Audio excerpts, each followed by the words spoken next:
This episode of Reply All is brought to you by Spotify. If you're already on Spotify, you know that you can use it to stream millions of songs. And now, Spotify has podcasts, including this show. Just search for Reply All in the Spotify app to follow us and get new episodes delivered directly to your library. Check out spotify.com/podcasts to listen to Reply All and all of Gimlet's other shows. That's spotify.com/podcasts.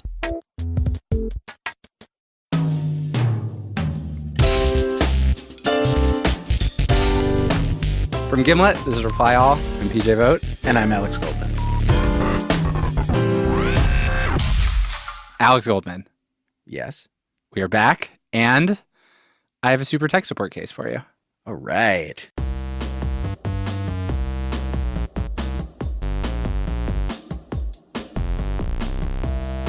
So obviously, super tech support is when we try to help a listener with a overly complicated computer problem they're trying to solve. This one is absolutely the hardest one I've ever seen. Oh, I'm excited now. Okay, so this came in from a listener named Jody. Hello? Hey, Jody. Our first conversation was back in March. Yeah, thanks for sending in a support ticket. It sounds very weird what is happening to you. Yeah, it is. Nobody can seem to figure it out. And I work with all kinds of web people. So the problem is happening at Jody's job. She works in New Jersey at this company that sells like .law domain names to lawyers. Okay. Anyway, Jody is the person who picks up the 1-800 number at work. And starting last December, she started getting these like weird phone calls. Define weird. So in the beginning, like normal weird, I would say. She'd pick up her phone and she'd just hear this screeching like modem noise. Like horribly loud feedback. Like really loud. Or sometimes it would be like this melody. Okay, so just getting a weird phone call, it's just like hang up and move on. Sure. But then this thing starts happening where she'll be sitting at her desk, she'll pick up the phone, and she'll just hear like, it's as if a stranger somewhere out in the world is just holding the phone up to wherever they are. It just sounded like I was outside, or yeah, like you could hear muffled voices or like traffic. Would any, like, did you try talking? Yeah, a lot. I did. I would be like, hello. Like I would get really loud and I thought somebody will pick up or somebody will hear me, but that never happened. If she doesn't pick up the phone, these will go to our voicemails, which is actually how we've ended up with like tons of recordings of these weird calls. I would like to hear some. Yeah. I have a lot more questions. But Yeah. I'd like to hear some. Here, let me play you this one. It's 22, Mom. I can see the boy. It's 22.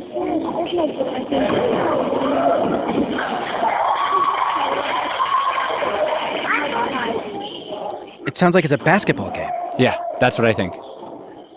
It sounds like a basketball game because you can hear a ball dribbling and you can actually hear sneakers squeaking. You can hear the sneaker squeaking. And then at the very beginning, you could hear a child saying something to their mom. Like it's being recorded from... What the hell is going on? I know. Let me play you another one that makes this more confusing and, like, to me, just weirder, okay? Okay.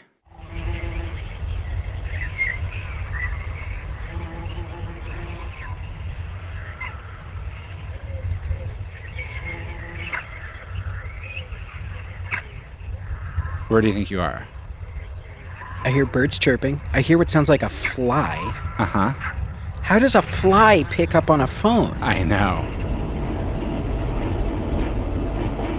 But now there's car sounds.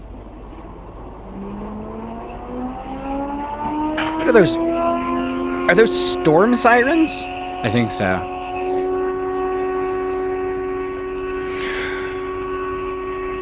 This is actually distressing. I know. It feels bad. I know. Also, once she started getting these calls, it was like some kind of dam had broken. Like she was getting them all the time. I get them on the weekend. I get them middle of the night. Like I'll come in and I'll have like 3 voicemails that have come from the evening. And it's like with each call, she's just thrown into some totally different place. Like suddenly she's just in the middle of a town square somewhere.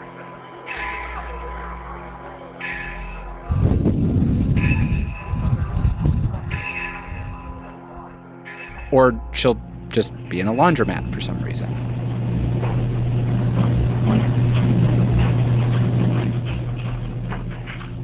There are a lot of offices.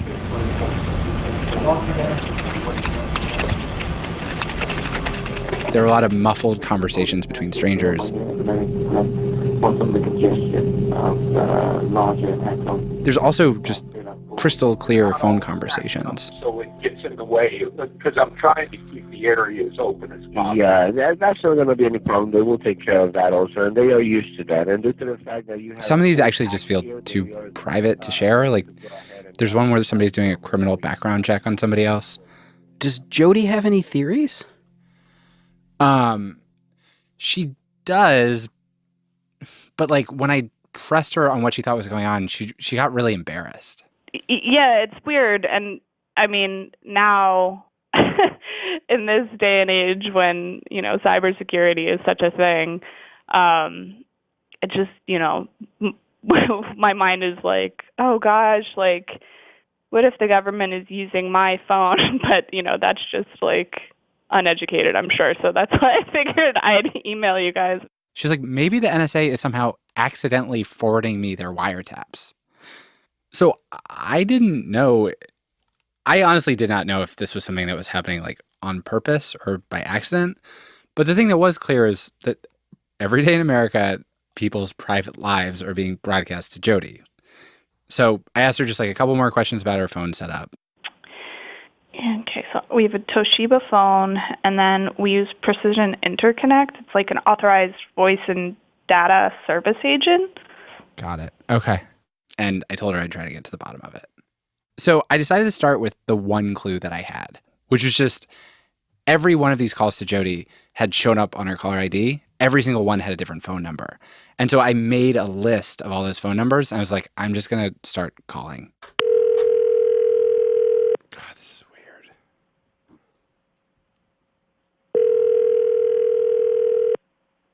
Hello? Hi, my name's PJ Vogt. I'm a reporter. I'm working on a story about somebody who's been getting a bunch of strange phone calls, and this is one of the numbers that they've gotten a call from. I haven't been calling anybody. I had a lot of awkward conversations with people who had no idea what I was talking about. The longest one was with this guy at a call center where I just ended up like consoling him. Yes, sir, I do apologize for that. I do understand. I mean, like, it might... No, you don't have to apologize. I'm not upset. I'm just trying to understand. I'm so sorry about that. No. No need to apologize. And it wasn't just that nobody knew what I was talking about. It was like the places themselves didn't even match up. Like, this is what I got when I called the number for the town square. We're a dental office. Interesting. Okay. The number for the distant ethereal music, that went here. The Carolina Renaissance Festival is open Saturdays and Sundays. Thank you for calling the Carolina Renaissance Festival. Huzzah! The number for that call that sounded like a basketball game, that belonged to this super friendly woman in Montana who actually was just like willing to stay on the phone with me and go through her calendar and make sure that on the date of the phone call, she had been nowhere near a sporting event of any kind. Yeah, no, nothing. Weird. All right, I'm going to see what else I can learn about this. Do you mind if I call you back at some point? Keep calling me back because I'm curious as shit now. The one thing I noticed was that a lot of the people I spoke to, they said that their phones were voice over IP, VoIP. Meaning that they are making calls over the internet. Which felt like maybe something because Jody had VoIP too. Remember, she said she got it through that company, Precision Interconnect. And so I started to wonder about Precision Interconnect. I'd never heard of them. And when I looked them up, they had like one pretty basic website and then almost no web presence besides that. And every time I tried to call them on the phone, either nobody would pick up or somebody would tell me that Harley Bittman, who was the woman I was supposed to talk to, had just left. Until finally. Can I help you? Hey, this is PJ calling back to see if Harley's in the office yet. Hold on for 1 second, please. Sure.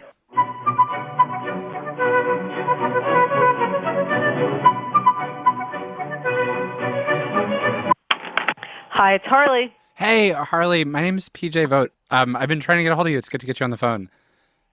How can I help you? Okay, so this is a complicated thing.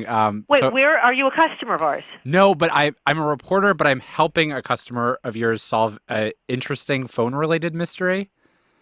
You're a reporter? Yes. You're a reporter.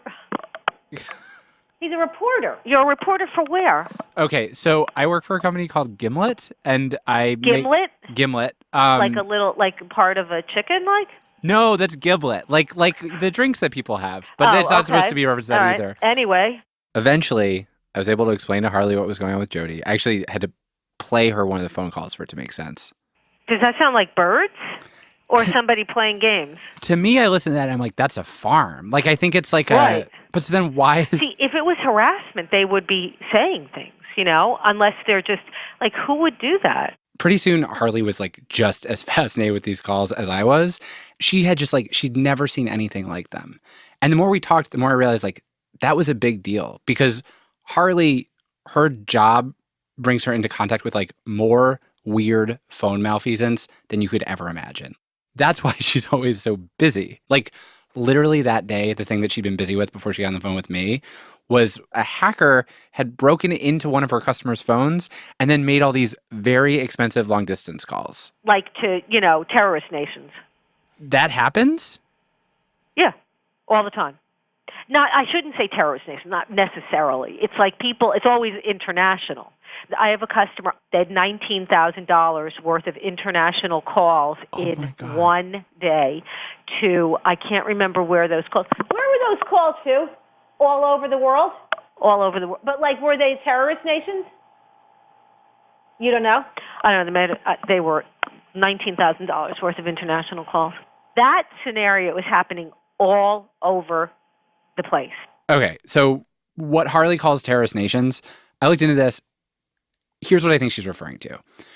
There have actually been phone scams targeting Americans that have been used to fund terror organizations. How does making phone calls fund a terrorist organization? So here's a real example from years ago. Okay. A bunch of hackers from the Philippines break into a bunch of Americans' phone systems. Uh-huh. They spend a weekend dialing and redialing a very expensive 900 number that they own, and they rack up hundreds of thousands of dollars in charges. Uh-huh. And then they take that money and they hand it over to their sponsors, a Saudi Arabia-based terror group. That is so convoluted. Yes, it is. Also, it does not explain what's going on with Jody because we checked her phone bill. It's completely normal. Right. So okay. Harley is like, I don't know what this is, but I know it's fishy. I mean, the thing that bothers me the most about the whole story is that she called back the numbers and it's not the people. Why does that bother you the most? Because it means that it's intentional, that somebody's putting in a different number. Oh. Somebody was covering their tracks. But that was all she could tell me.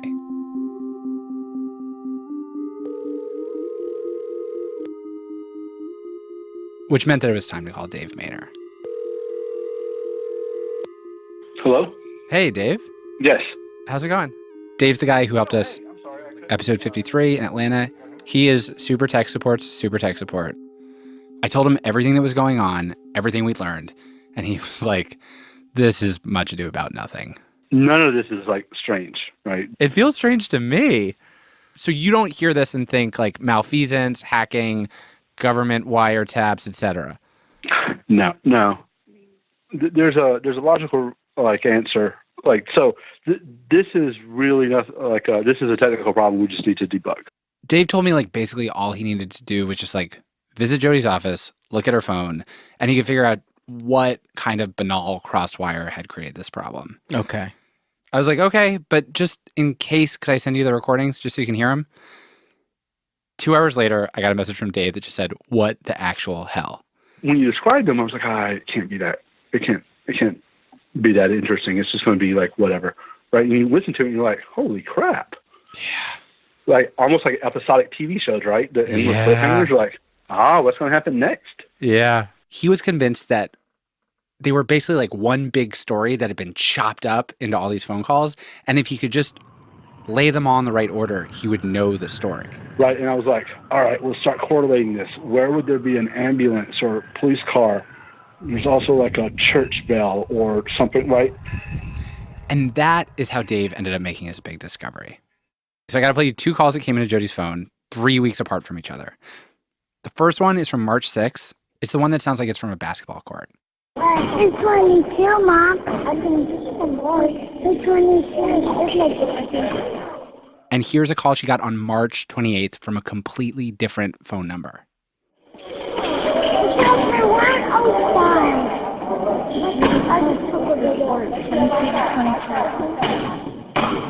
It's 22, Mom. I can see some boys. It's 22. It's the same call.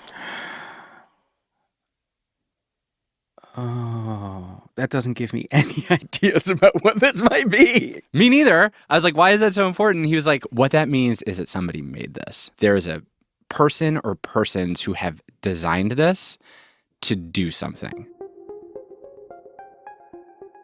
Dave's fascination with these recordings and my fascination with these recordings and Jody's fascination and your fascination, we've been eating like bait in somebody's trap.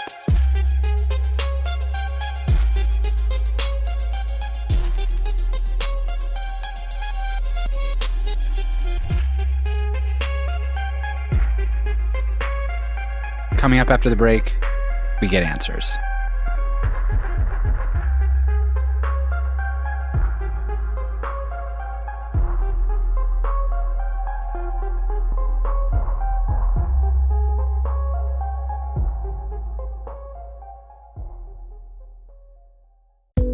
This episode of Reply All is brought to you by ZipRecruiter. ZipRecruiter is dedicated to making your search for the right hire simple. If you're looking for your next great hire but don't know where to find the best candidates, ZipRecruiter can help. With ZipRecruiter, you can post your job to over 100 of the top job sites with just one click, so you can find qualified candidates fast. They even share your job listing on social media sites like Twitter and Facebook. And that's not all. Unlike other job sites, ZipRecruiter doesn't depend on candidates finding you. It finds them. ZipRecruiter uses their own matching technology to quickly pinpoint the right candidates for your company's needs and then encourages them to apply. With ZipRecruiter, there's no juggling emails or phone calls to your office, just results. See why growing businesses of all sizes use ZipRecruiter to find the most qualified candidates. Start posting jobs for free at ZipRecruiter.com/reply. That's ZipRecruiter.com/reply. This episode of Reply All is brought to you by WD. WD's My Cloud Home gives you a safe, customizable place to store everything on your laptop, cell phone, and tablet. It's your very own cloud at home with your rules, and there are no monthly fees. You just plug your My Cloud Home into your Wi-Fi router to back up all your documents, photos, videos, and whatever else you want to save in one secure place. 2 nights ago, I had a nightmare that I had all my data on my laptop computer and I was like working in a cafe and somebody just ran by and stole the computer. Wait, this was a nightmare? This was a nightmare because in the nightmare, once they stole it, everything I remembered from my life was gone. Suddenly I had complete amnesia. And unless I could find my computer, it was like my whole life was gone. Oh my God. You are more creative in your waking life than you are while you're sleeping. Give yourself one less thing to worry about. Make your very own cloud, play by your rules, and take control of your digital life. Go to WD.com/mycloudhome to learn more. That's WD.com/mycloudhome.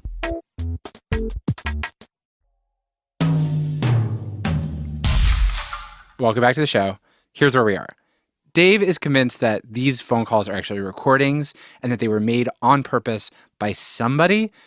But why would someone make recordings and just play them for people in a way that is designed to make me feel deeply uncomfortable? So Dave actually was like, what I don't know, but I am sure that basically this is about money because like there's so much money to be made in phone fraud. He's like, somebody would not come up with something so new and devious unless they were using it to make money.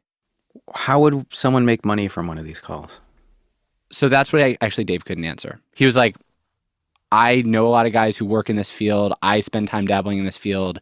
What is so weird to me is I see the beauty and the genius of the bait, but the trap is totally invisible to me. Dave said all of that, and then he disappeared into Ukraine. Like the country was crippled by this horrible ransomware bug, and he had to go fix it. And so he was just like gone. And so I was just left with this question. And basically, like for months, I just roamed the earth looking for somebody else who could explain what this trap was to me. I talked to this like white hat phone hacker in Berlin who seemed kind of promising, but he'd never heard of it. There was a guy in Washington State who'd gotten 10 years for VoIP hacking. No dice. I learned about Wangiri fraud, toll bypass fraud, wholesale SIP trunking. Nothing explained these spooky calls. And nobody I talked to had even like heard of them until the end of July when I found this guy in Santa Barbara. Say your name and like your title, like how you want us to identify you. Sure. James Brown. I'm a senior manager of cloud operations at Vogt. James works for this company that does call tracking and analytics for other companies. I got James on the phone, did the thing I always do, which is like told him about Jody, told him about the phone calls. James reacted completely differently. She would just hear like ambient recordings from like God knows where in the world. Does that sound familiar to you? Yeah, very. Really? Yeah. Is she just like on a cell phone, or does she have a toll-free number like at an office or something that's getting called? Toll-free number at an office. But basically a few different 1-800 numbers that are widely advertised on the internet go to her. Yep. And they probably don't change. They've probably been up there on the internet for a long time. This is all true. I like that you're already able to fill in. This makes me feel like I'm close to this. Turned out James was way further down the rabbit hole than me. For instance, I have 62 of these recordings. James has collected over 10,000. I'm so curious if you've heard the ones I've heard. Like, there's one, it sounds like it's outside, and then there's like something that sounds almost like an air raid siren that's really, a lot of them are creepy to me. Yeah. Do you know that one? Yeah, I do, yeah. If you clean it up, it actually sounds more like a train horn. Huh. Like trains going by, but yeah. It's funny because when I first heard it, I thought the same thing. I was like, what is this in like a nuclear like test in Russia? Like, what? Yeah. I just feel so excited to meet you because I've been spending so much time in the audio of these calls. It feels like finding out somebody who likes the same band as you, that you never meet anybody who likes the band. It's been pretty fascinating. It actually, like 2.5 years ago, one of our customers reached out to our customer success team with a call recording. And they're like, hey, what is this? And why are they calling me? And I listened to it and I was like, what the? So that like got my curiosity perked, and then, yeah. And so the first thing that James notices is that these weird phone calls, they're only going to the customers who have 1-800 numbers. Okay. All right. And so James decides to build a honeypot. He registers 20,000 1-800 numbers, and he monitors everything that goes into them. Every weird phone call they get, he records it, and he looks at the metadata. And he figures out that what he's looking at is a computer program. It's a massive computer program designed by somebody to scrape the internet for 1-800 numbers, including Jody's, and then place hundreds of thousands of calls to these 1-800 numbers every day. And the program has been designed to hide itself. It's supposed to look like normal phone traffic so the phone carriers don't realize what's going on. It starts ramping up about 6 a.m. and hits peak probably around like 9 or 10 a.m. And it tapers back down with business hours. They literally follow it. And here it even gets better. We caught them one time where they messed up because they forgot to turn off their traffic on a holiday. So we saw their traffic go through the roof, and they realized it at like 2 or 3 o'clock in the afternoon, and they cut it. And you just saw a cliff, like their traffic's going, and then boop, it just falls off. Wow. Because they're usually very smart about it. Like they'll honor like bank holidays. They just try to blend it in. And so James then starts going to phone companies and being like, okay, how would somebody make money off of somebody else by calling their 1-800 number and playing like spooky sounds over the phone line? And he's able to piece together an explanation, which I am now going to give to you, which is, you're just going to have to bear with me. Okay. Okay. So in the 1960s. I'm here for this. So in the 1960s, toll-free numbers are invented, okay? Mm-hmm. The way that the toll-free industry works is that it's a reverse payment system, right? So you have a toll-free number. I call you. I don't pay, right? The remote end pays. So that I knew. But like what I didn't know is that when a company has a toll-free number and they pay like the phone company $1 or whatever, the phone company then takes that $1 and it shares it with every other phone company that helped make the connection. So like I'm making this up, but like if I call Jody right now, I'll place the call. It'll go to like an AT&T tower near me, and then a Verizon tower in Manhattan, and then over to a Sprint tower in New Jersey to Jody. So there's 1, 2, 3 hops down the chain.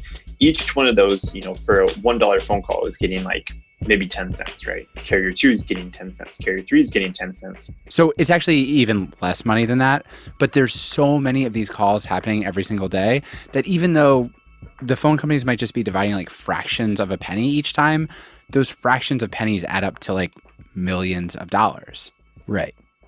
And so what happened a few years ago, apparently, is some brilliant person was like, I would love to take some of that money.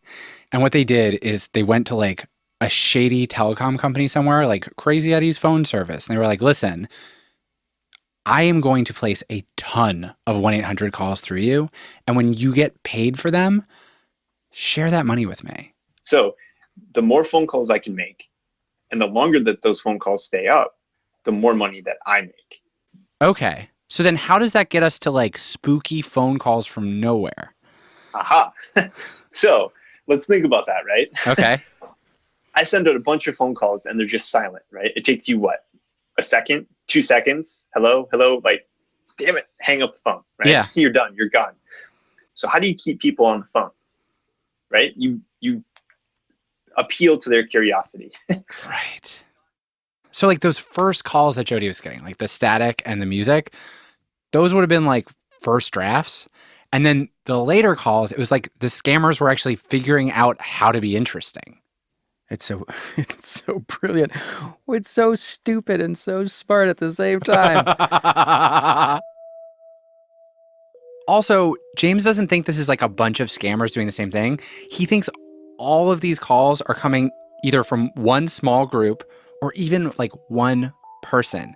And he has theories about who that person would be. He says, retired, in their mid-40s, used to work at one of the big phone companies. I'm convinced that that's who it is because it has to be someone that's very intimate with large-scale traffic, right? James says that the list of people with the know-how to pull off this scam is so short, he's basically talked to everyone on it while he was learning about it. Did you ever feel like maybe you were sitting across from the person? So many times. Really? Yeah, so we go to conferences and stuff like that. And people will ask questions and like almost like this exchange, right? Where they would be asking these questions. Oh, that's so interesting. So interesting. And then I'd start thinking like, I wonder if he's trying to like find counterintelligence now. He's trying to figure out how to be. We also saw 2 occasions where within 12 hours of attending the conference, we saw the traffic shift significantly. Either the carriers that the traffic were coming into changed. So it was like like a game of cat and mouse, Do you ever wonder why the fraudster hasn't stopped? Like, they've made a lot of money. They know that people are pursuing them.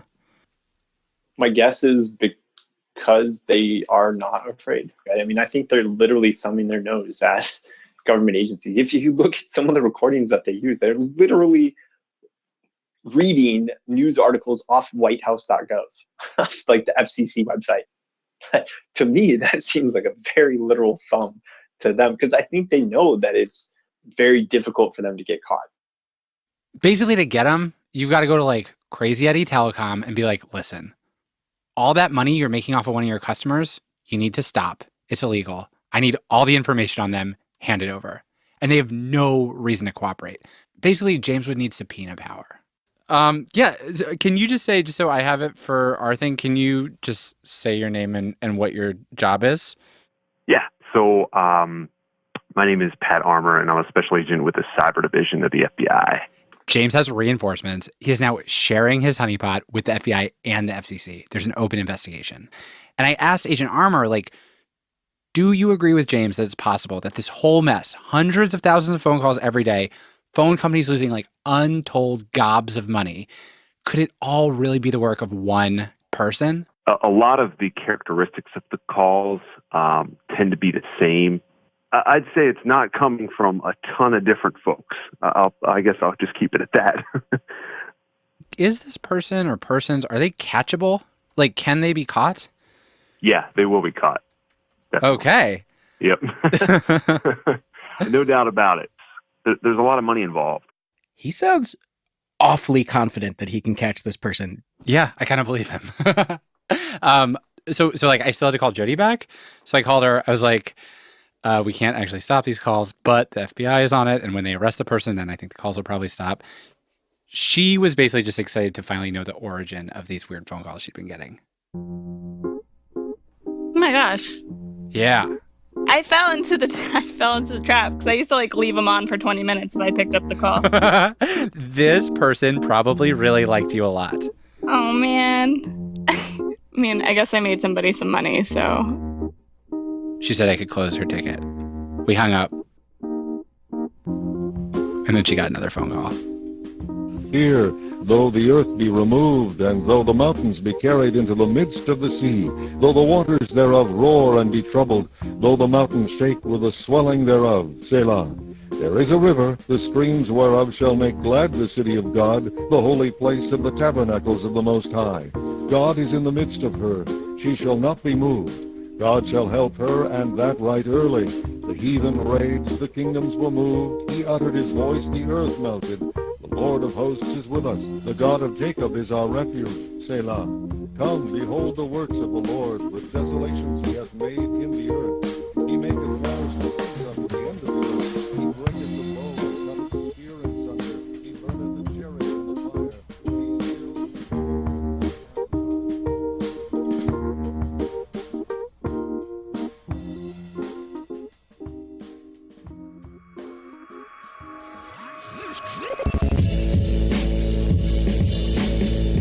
Reply All is hosted by me, PJ Vogt, and Alex Goldman. The show is produced this week by Shruti Pinamaneni, Fia Benin, and Damiano Marchetti. Our editor is Tim Howard. Fact-checking by Michelle Harris. We were mixed by Rick Kwan, and our intern is Anna Foley. Special thanks this week to Chloe Persinos and to Christy Thompson and Pama Arluck of the FCC. Also, if you are getting spooky calls and you want them to stop, you can file a complaint at consumercomplaints.fcc.gov. Just use the words toll-free traffic pumping. We'll have links on our website. Also, if you want another podcast to check out, I was interviewed on the podcast Woodland Secrets a few weeks ago. It was really fun. If you're not listening, you're missing out. Matt Lieber is those popsicles you thought you were never going to find at the deli again. Reply All is now available on Spotify, so go check us out there. You can also listen to the show on Apple Podcasts, Google Play, wherever you want. Thanks for listening. We are very glad to be back, and we'll see you in 2 weeks. Thanks to our sponsor, ZipRecruiter. With ZipRecruiter, you can post a job listing on over 100 websites with just one click. You can start posting jobs for free at ZipRecruiter.com/reply. That's ZipRecruiter.com/reply. Thanks to our sponsor, WD. With WD's My Cloud Home, you can safely store all your files, photos, and videos in your home in one spot. Make your very own cloud, play by your rules, and take control of your digital life. Go to WD.com/mycloudhome to learn more. That's WD.com/mycloudhome.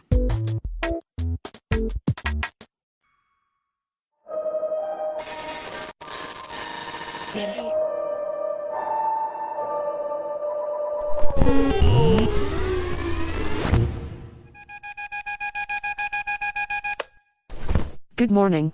I feel like the same melody has been in my dreams for as long as I can remember.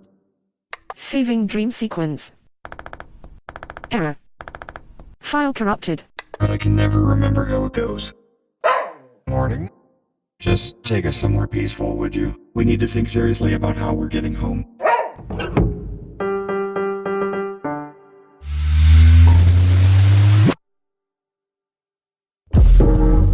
Oh, one of those?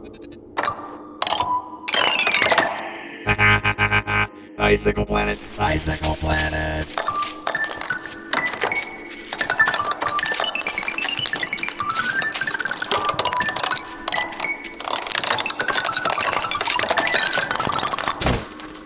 I'm okay.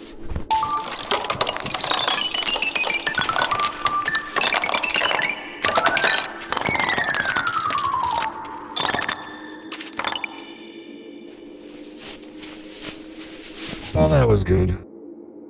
You know me so well.